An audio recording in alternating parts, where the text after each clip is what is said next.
राम जय राम जय जय राम श्री राम जय राम जय जय राम श्री राम जय राम जय जय राम श्री राम जय राम जय जय राम श्री राम जय राम जय जय राम श्री राम जय राम जय जय राम श्री राम जय राम जय जय राम श्री राम जय राम जय जय राम श्री राम जय राम जय जय राम श्री राम जय राम जय जय राम श्री राम जय राम जय जय राम श्री राम जय राम जय जय राम श्री राम जय राम जय जय राम श्री राम जय राम जय जय राम श्री राम जय राम जय जय राम राजाधिराज रामचंद्र भगवान पवन सुत हनुमान उमापति महादेव नमः पार्वती पतये हर हर महादेव सीताकांत स्मरण जय जय जय जय रघुवीर निवृत्ती ज्ञानदेव सोपान मुक्ताबाई एकनाथ नामदेव तुकाराम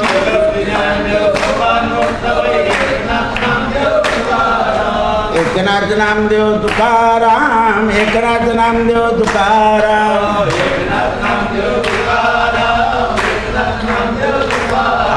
निवृत्ती ज्ञानदेव सोपान मुक्ताबाई एकनाथ नामदेव तुकाराम नमः पार्वती पतये हर हर महादेव सीताकांत स्मरण जय जय जय जय रघुवीर समर्थ.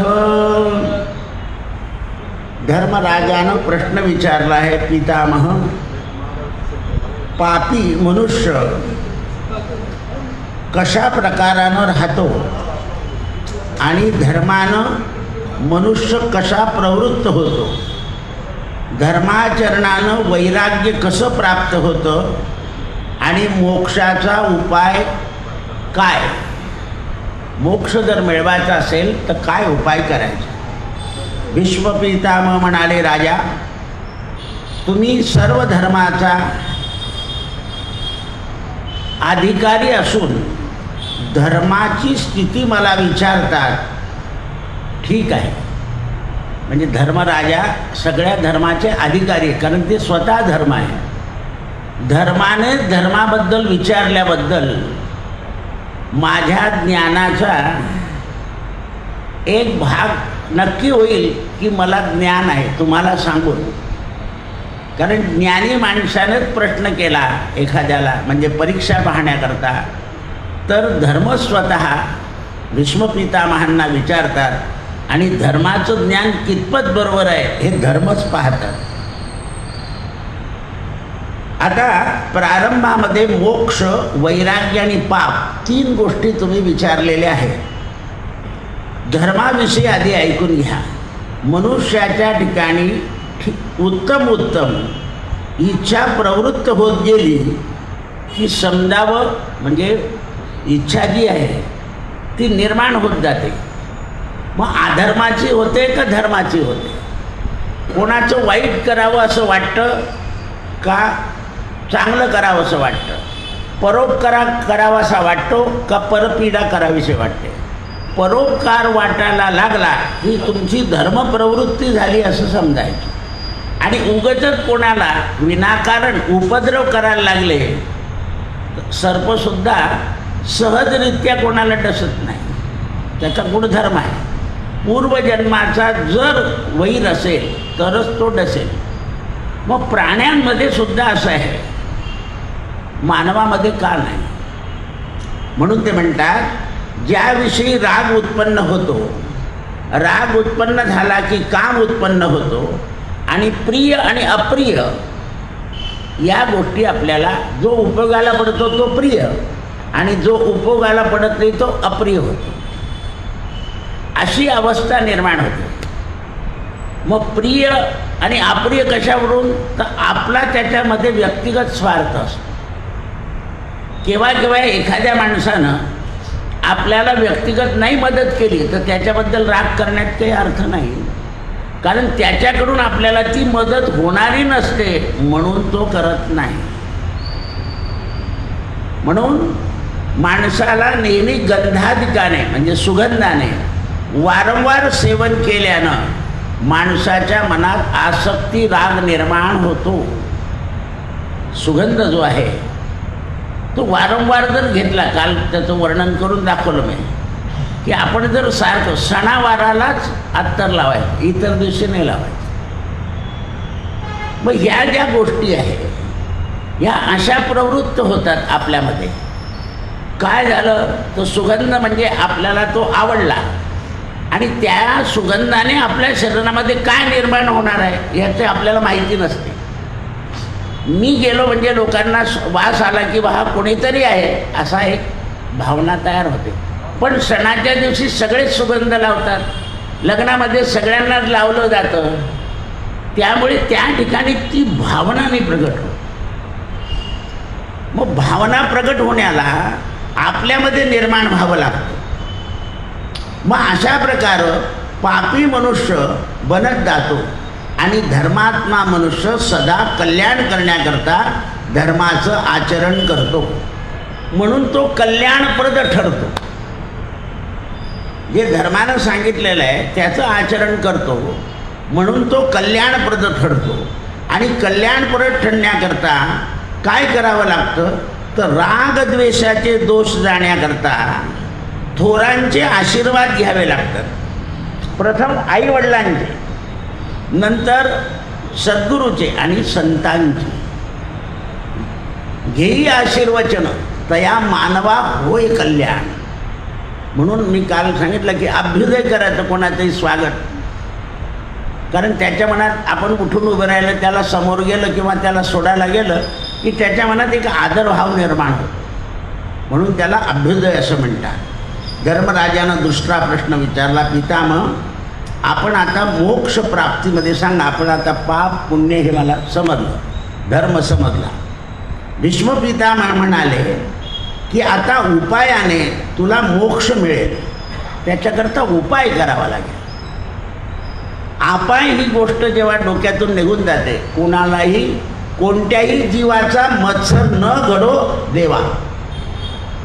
आपल्याला कोणाबद्दलही मत्सर येऊ नये असं वाटायला लागलं, शत्रू जरी समोर आला तरी मनामध्ये तसा उद्वेग येऊ नये. कारण उद्वेग काय करतो, वाहिला उद्वेग दुःखची केवळ, भोगणे ते फळ संचित आहे.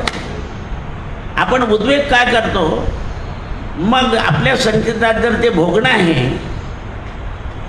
तुम्हाला मध्ये मी तो दृष्टांत सांगितला, त्या मुलाला म्हटलं तू वडिलांना मारू नको, तुझ्या आईचा तो भोग आहे, तू मात्र देवाला प्रार्थना कर की या पापातून माझ्या आईला मुक्त कर. प्रार्थना काय करते, तुमच्यावर येणारं दुःख दूर करीत असते.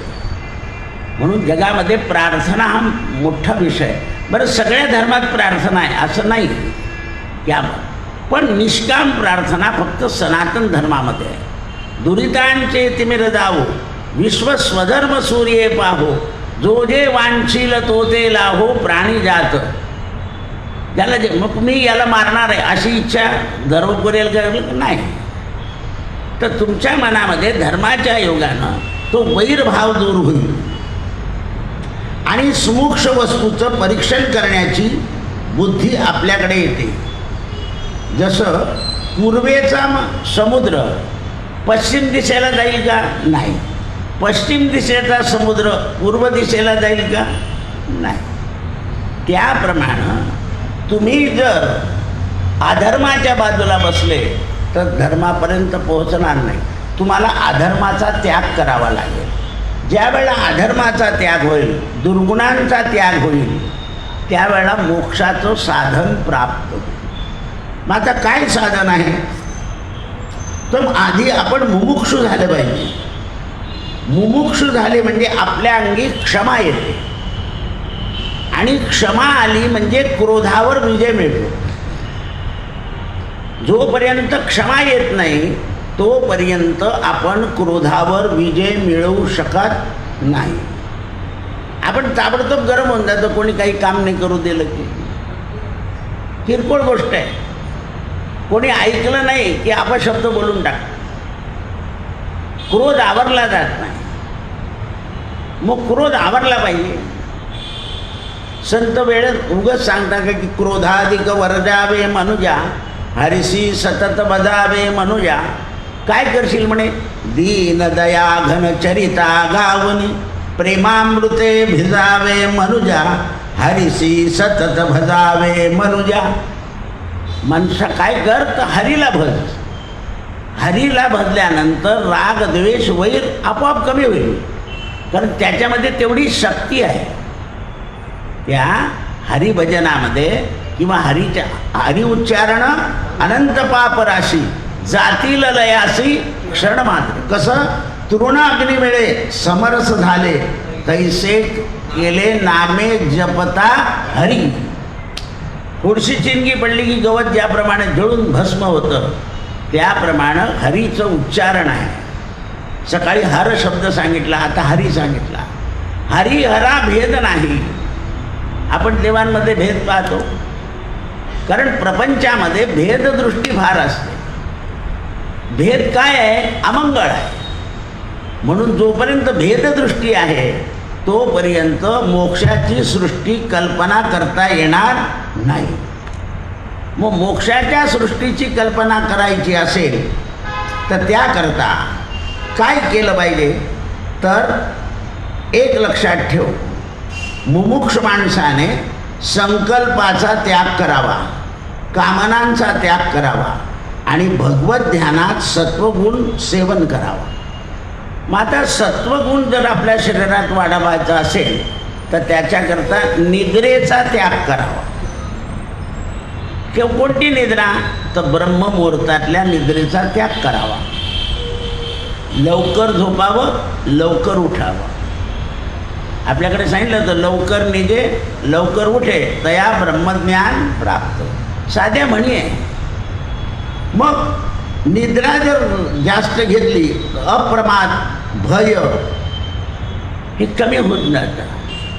म्हणून आत्मज्ञानाच्या चिंतनानं श्वासावर मर्यादा मिळवायची, म्हणजे प्राणायाम करायचा.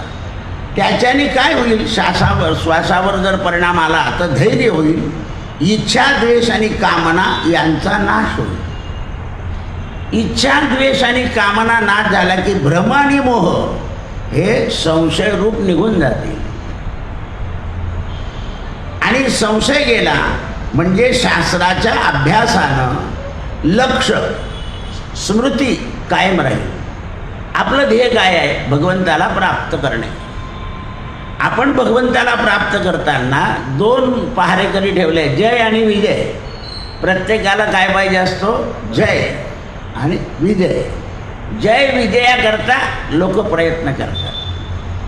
मग हे जय विजय संतांच्या श्रापामुळे राक्षस झाले. आता ही जय विजयांना वरतून खाली पाठवण्याची ईश्वराची इच्छा होती, कारण उत्पत्ती वाढवायची होती. मानव उत्पत्ती, दानव उत्पत्ती. दानव उत्पत्ती राहिली म्हणून काश्यपांच्या पत्नीला दुर्बुद्धी झाली आणि दुर्बुद्धीने दोन पुत्र जन्माला आले, हिरण्याक्ष, हिरण्यकश्यप. त्यांना श्राप होता, तुम्ही राक्षस कुळात जन्म घ्याल, कारण संतांचा अपमान केला. असं सांगू शकले असते जय विजय की महाराज तुम्ही थांबा, आम्ही आज जाऊन भगवंताला विचारून येतो, बसून राहा. आज कल्लोळ चाललाय म्हणे, वैकुंठात कल्लोळ म्हणे, हो जा म्हणे, तुमचा मालक आणि तुम्ही. भगवंताच्या योगमायानं वेगळं काम केलं. म्हणून चित्ताच्या ठिकाणी अनन्य विषय निर्माण झालेले ज्ञानाभ्यासाने तुम्हाला दमन प्राप्त होतं. आणि दमन प्राप्त झालं की वात आणि पित्तजन्य उपद्रव कमी होतात.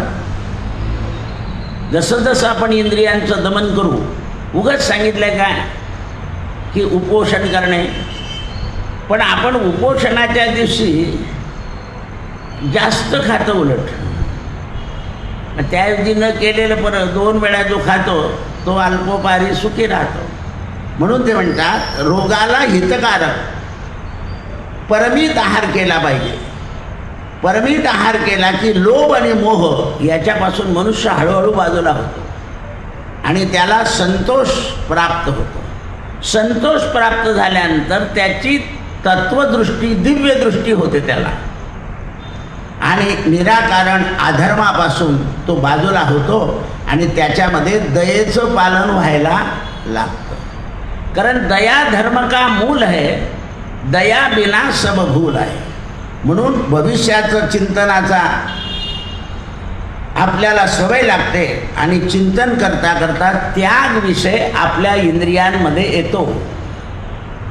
नाही तर आपण त्याग किरकोळ गोष्टीला समजतो. आपण कोणाला 10 रुपये दिले म्हणजे आपण त्याग केला असं समज नाही, तो त्याग वेगळा आहे. अर्थाची आसक्ती कमी होत जाते.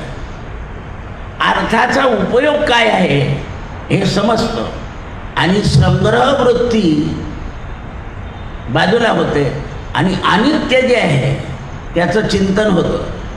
मग स्नेहभाव आपोआप कमी होतो.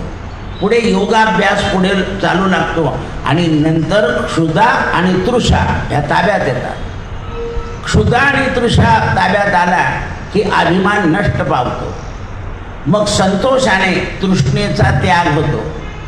कृष्णा घालवी माझी तृष्णा, कृष्णा घालवी माझी तृष्णा. भगवंतानी लहानपणामध्ये बाळगोपाळांमध्ये एकमेकाच्या तोंडात घालून खाल्ला. पण जेव्हा देवाकडे द्वारकेत सगळे बाळगोपाल आले तेव्हा तोंडात घातलं होतं का? तेव्हा तोंडात घातलं होतं का? मग म्हणजे ते तोंडात केव्हा घातलंय देवाने एकमेकाच्या बालस्वरूपामध्ये. म्हणून त्या बाललीला आहे. मथुरेत आल्यावर तसं केलं का? पण येताना सगळ्या बालकांना तृप्त करून आले होते. त्यांनी परत तसं केलं नाही. ही कारण ही त्यांच्यातली शक्ती आहे. आपण करू शकतो का? नाही. म्हणून तृष्णेचा त्याग केल्यानंतर मनुष्याचा तर्क आणि वितर्क हे संपून जातात. बहुभाषण कमी होतं, मौन येतं, भय नष्ट होतं, इंद्रिय ताब्यात राहतात. वाणी आदी बाह्य इंद्रियांनी मन बुद्धी आत्म्यामध्ये मिळत जाते. चेतना परमेश्वराकडे जाते आणि मनुष्य शांत होतो आणि पवित्र कर्म होत राहतं आणि परमपदाला प्राप्त होतो. ज्ञान प्राप्त झाल्यानंतर काम क्रोध लोभ मोह भय आणि निद्रा हे 5 दोष त्याचे जातात. त्याच्या वाणीमध्ये संयम येतो आणि मग तो योगाभ्यासाचा सतत चिंतन करतो.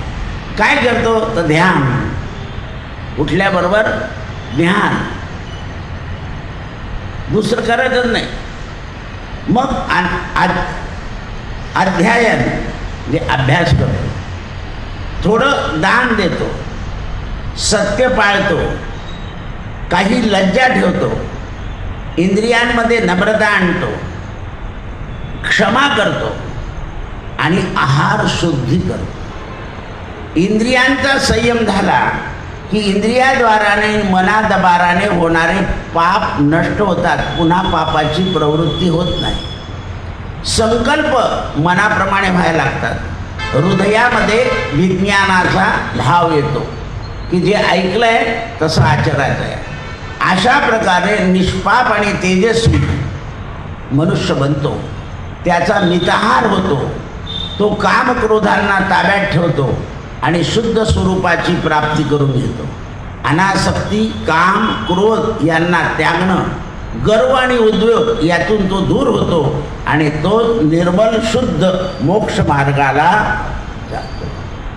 तेवढा कठीण आहे मोक्ष आणि आपण गप्पाच मारतो कीर्तनात. मुखी नाम हाती मोक्ष असे दृष्टांत दिले की झाले, चालले पुढे चालले पुढे चालले पुढे. आणि कीर्तनाची पिठोली कमी मिळाली की गावाला शेतात जातो. भुक्कड गाव आहे असं आहे. भीष्म पितामह म्हणाले, धर्मराजा,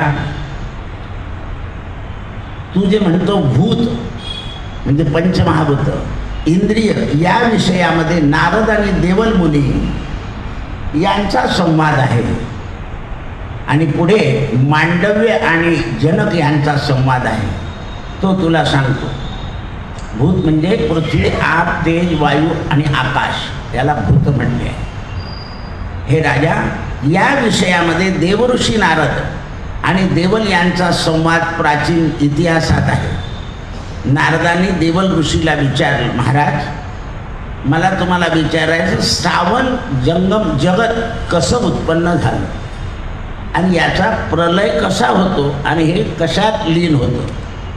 देवल म्हणाले, देवऋषी नारद, सृष्टीच्या समयी परमात्मा सर्व प्राणीमात्रांची रचना एकाच वेळा करतो. कोणकोणते प्राणी करतो? म्हणे भौतिकवादी, विज्ञानवादी, विद्वान, हे सगळे पंचमहाभूत आहेत. परमात्म्याच्या प्रेरणेनं ही पंचमहाभूत प्राण्यांच्या शरीरामध्ये रचिता करतात. आता याचं उदाहरण सांगतो. आपले आई वडील अन्न आणि पाणी खातात, अन्न खातात, पाणी पितात, त्याच्या योगानं रक्तामधून वीर्य तयार होतं आणि त्या संयोगानं तयार होतात. म्हणजे कशात? अन्नात भवती भूतानी. त्याचप्रमाणे हे जीव मात्र सुद्धा आहे.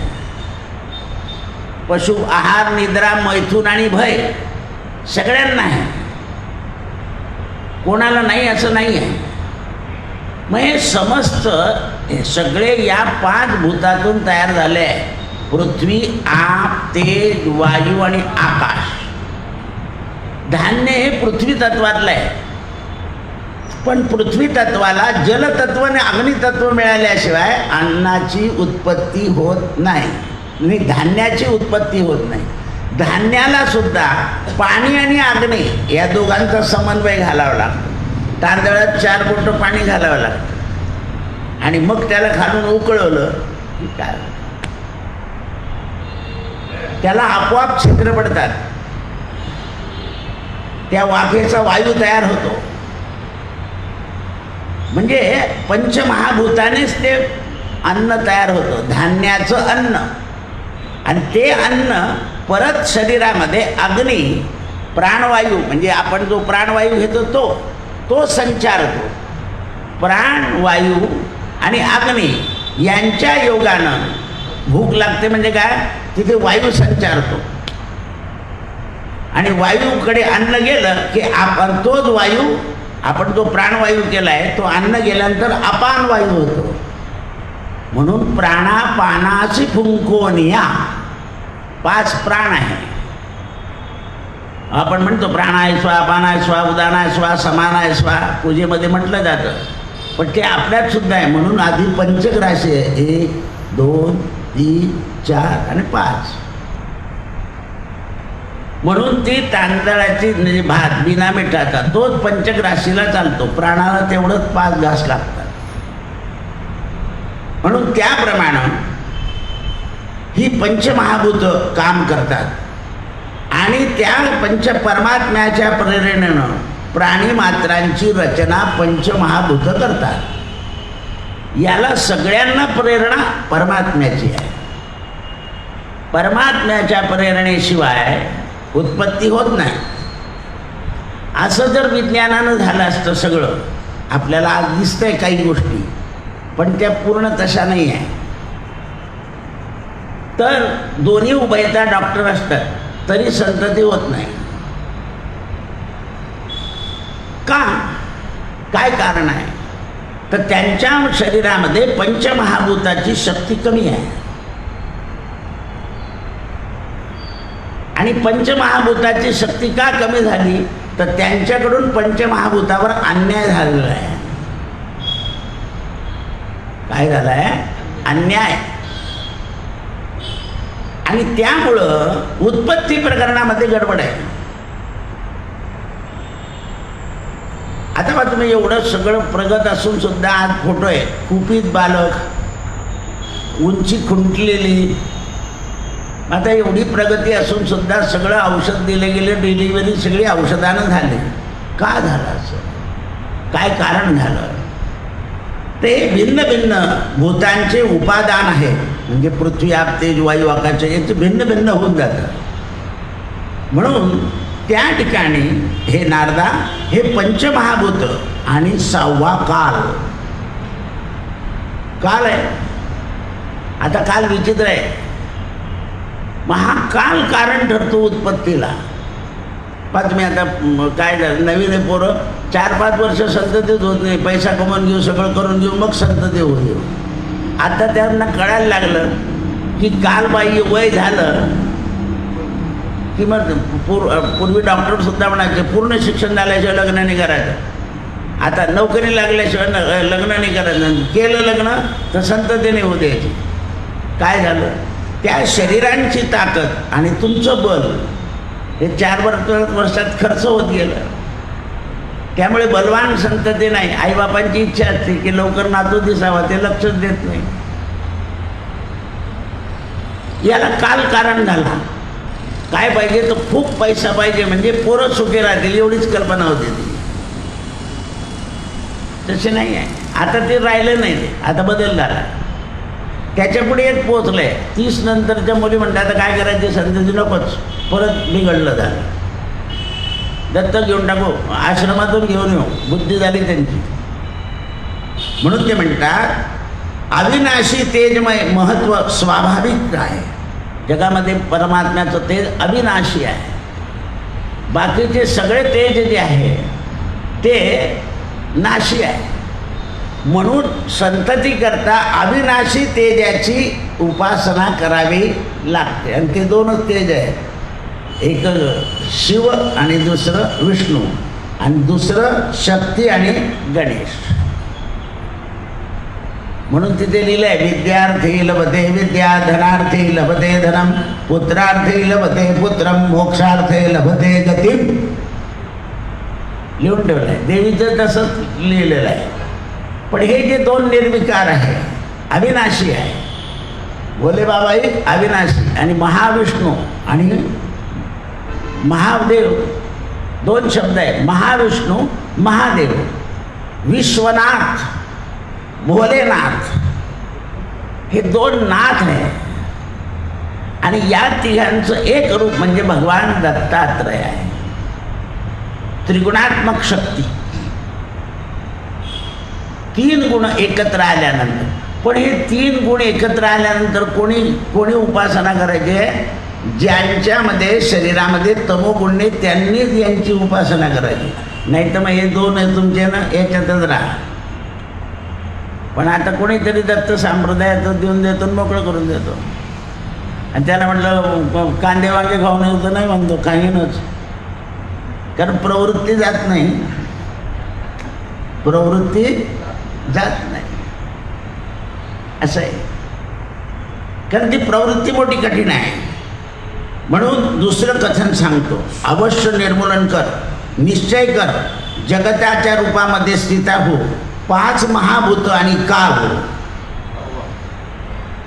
भावाचा अभाव झाला की पूर्वजन्माचे संस्कार येतात. म्हणून आईचा भाव जो असतो ना, तर तिला मुलगा असो का मुलगी असो निरोगी व्हावे असा असतो. म्हणून आईच्या भावाला जास्त महत्त्व दिलं आहे. पण आजकाल आईसुद्धा भावपूर्ण राहिलेली नाही. जर राहिली असती तर तिने मुलीला वेगळं वागू दिलं नसतं. मुलाला आणि सुनेमध्ये मध्येच फाटा घातला नसता. भाव बदलून गेला आहे.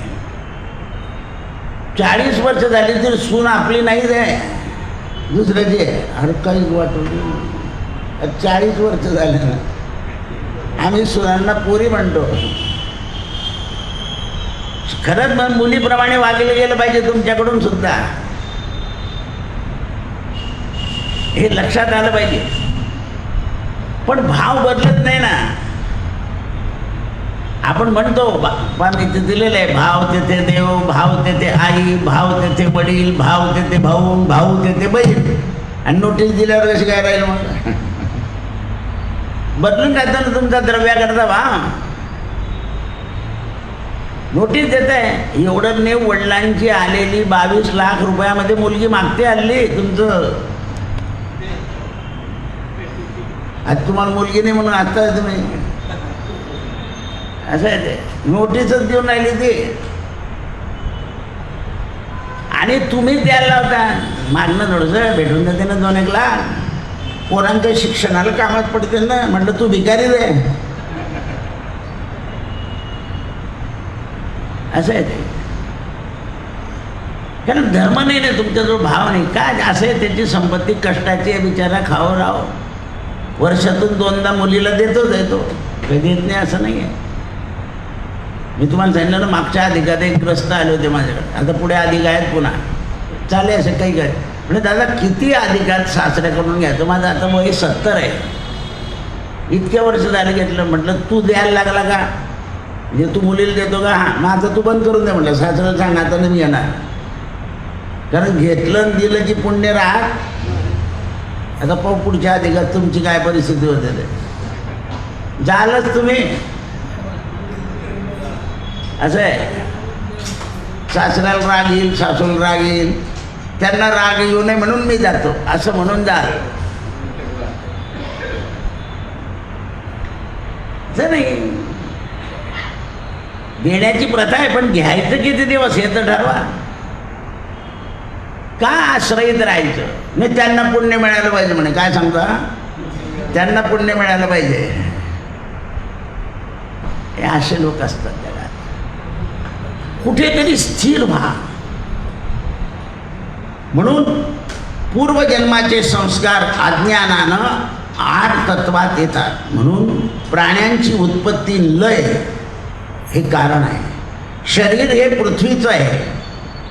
श्रोत्र इंद्रिय आकाशाचे आहे आणि नेत्र हे सूर्याचे आहे. प्राण हा वायूचा आहे. रक्त हे जलाचं आहे.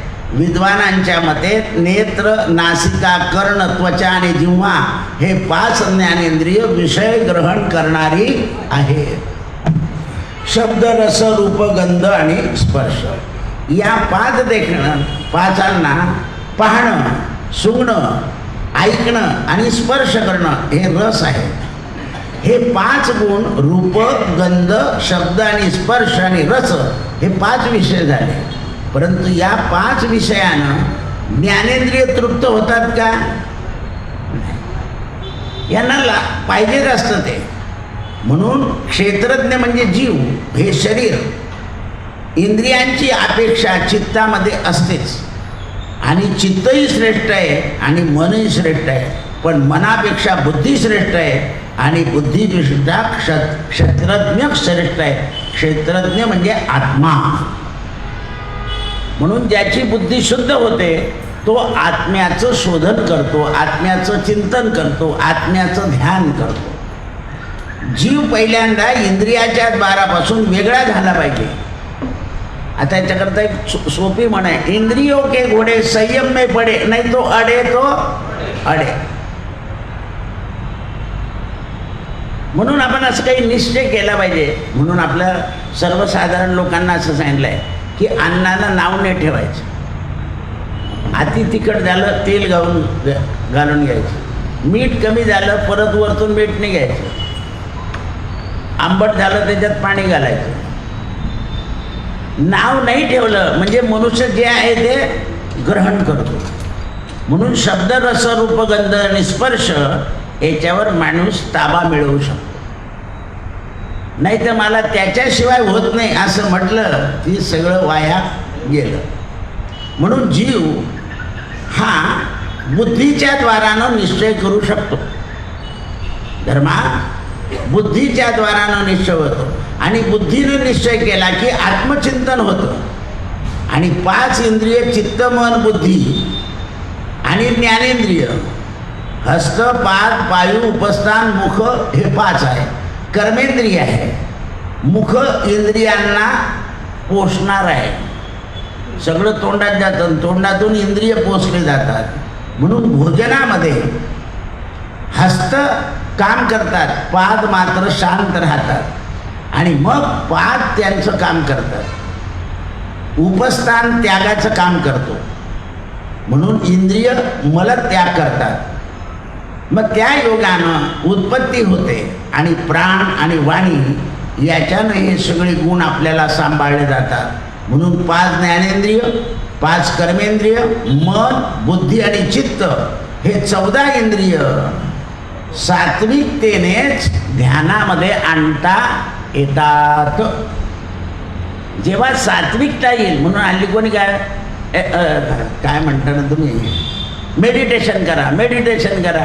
कोणी मेडिटेशन करतं, काही खातो मेडिटेशन करतो, नंतर काही ते होत नाही. काय करायचं ते सोडून देते. तुमचा आहारच खराब आहे तर मेडिटेशन तरी होणार कुठून? कारण हे सगळं आहारावर अवलंबून आहे. युक्त आहार विहार नाही म्हणे, मग देवापुरतं बिना कांद्याचं करा ना, आमचं चाललं कांदे सप्त्यामध्ये. हे असे वांदे होतं. मग असं आहे ते. एका दिवसापुरताही संयम चालत नाही त्यांना. हे विज्ञान इतकं लबाड आहे. आता तुम्हाला हे लोक यात्रेला घेऊन जाताना हे सांगत नाही तुम्हाला की बा आम्ही कांदा टाकतो. ते कांद्याची पावडर, लसणाची पावडर टाकतात, तुम्हाला समजत नाही ते. फक्त त्याची टेस्ट येते, वापरतातच ते. कारण त्यांना तुम्हाला खुश करायचं असतं यात्रेमध्ये, आणि आपल्याला थोडेही खरं मिळायला पैसे देतो आम्ही, का काय करतो असं बोलतो आपण. असं आहे ते. टाकतातच ते. मग आता जे टाकू नये ते जर काशीला टाकलं तर काय उपयोग आहे? म्हणून लोक काय करतात, त्या गुरुजीलाच म्हणतात तुमच्या घरी आम्हाला जेवायला देऊन द्या, आम्ही दुसरं तिकडचं खाणार नाही. कारण त्या श्राद्धाच्या दिवसापुरतं तरी व्यवस्थित अन्न शरीरात गेलं पाहिजे. त्यांच्या इकडे करणारे कोणी नाही, त्यामुळे ते जास्त मोठं घ्यायला तयार नाही. तर पूर्वी लोक 50-50 लोक जेव घालायचे. कोण करणार आहे? सगळ्या स्त्रिया शिकलेल्या आहे, नोकऱ्या करतात, कोण अन्न करणार आहे? मग जे अन्न करणारे आहे ते द्रव्याच्या पाठीमागे लागलेले आहे. आणि मग ते द्रव्याच्या पाठीमागे लागल्यानंतर घरचं जे आहार आहे त्याच्यामध्ये कमीपणा होतो. आणून घ्या आता बाहेरचं, आजचा दिवस खाऊन घ्या, अमुक करून घ्या, ढमुक करून घ्या. शेजारी पाजारी मदत करायला तयार नाही. तिथे मंदिराच्या समोर चांगलं मिळतं, क्षुधा शांती असा प्रचार करता. आणखी पण पूर्वी शेजारी करून देत असत ना, त्यांचं आपण केलं की आपलं ते करायचं. त्याला शेजार धर्म म्हणतात. आता बंधू शेजारी राहतो पण पुतण्याला जीव घालत नाही, पुतणी ठेवता येत नाही, अशी परिस्थिती आहे. आणि बंधू प्रेम नाव लिहिलं आहे घराला. कसं काय प्रेम आहे ते? पितृछाया, वडिलांना वागवायचं आणि वृद्धाश्रमात टाकायचं, आणि घराला पितृछाया, मातृछाया. हे काय? म्हणून ब्रह्मज्ञान लेकुराच्या गोष्टी नाही. सत्यगुरु राये कृपा मद केली, परी नाही घडली सेवा काही. मस्तकी तो जाणा ठेविला योजना मागते